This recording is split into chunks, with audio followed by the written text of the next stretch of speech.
The cable news network, more famously known as CNN, which was founded in 1980 by Ted Turner, revolutionized TV journalism by inventing round-the-clock rolling news. The news channel's stratospheric rise was so significant, it represented a new era for the media. But today, it's a different story altogether, with numerous critics claiming that the network functions as a left-wing propaganda machine. In February this year, CNN marked its lowest-rated month in a decade, with the network's primetime lineup dropping 42% among its key demographic viewers from the age of 25 to 54, which are valued by advertisers, in comparison to the same month a year ago.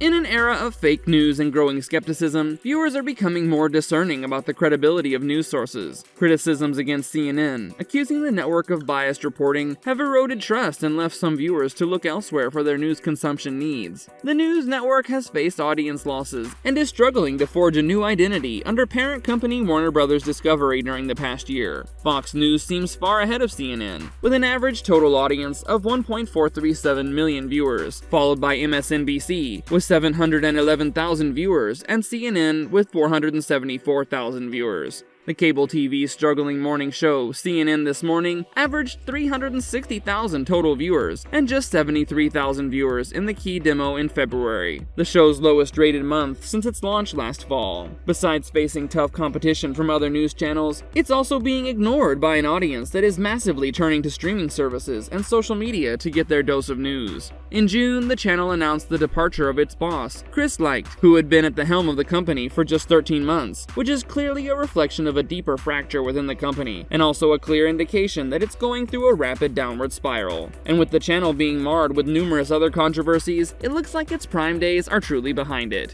Former CNN producer John Griffin pleaded guilty in 2022 to charges of using interstate commerce to entice and coerce a 9-year-old girl to engage in sexual activity at his Vermont ski house. This June, he was sentenced to almost 20 years in prison and received an additional 15 years of supervised release after a U.S. District Court hearing in Burlington. He was also ordered to pay $1.1 million in restitution to the victims. According to the indictment, the producer met a woman named Heather Carricker on a website during the summer of 2020 and persuaded her to bring her 9-year-old daughter to his ski home, where he molested the minor. He paid the woman and the girl to fly from Nevada to Boston, picked them up, and drove them to his Vermont home, where the little girl claimed John sexually assaulted her. It wasn't an isolated incident, as prosecutors argued in their initial complaint that John approached women online and tried to convince them to allow him to sexually train their minor daughters. The minors he allegedly attempted to sexually assault were as young as 7 years old, per the criminal complaint. The former Princeton University alumnus worked for 8 years at the network, but was fired following his December 2021 indictment in the child sexual assault case. He initially pleaded not guilty to the charges, before reaching a plea deal that allowed a federal judge to sentence him to at least 10 years, and up to the remainder of his life.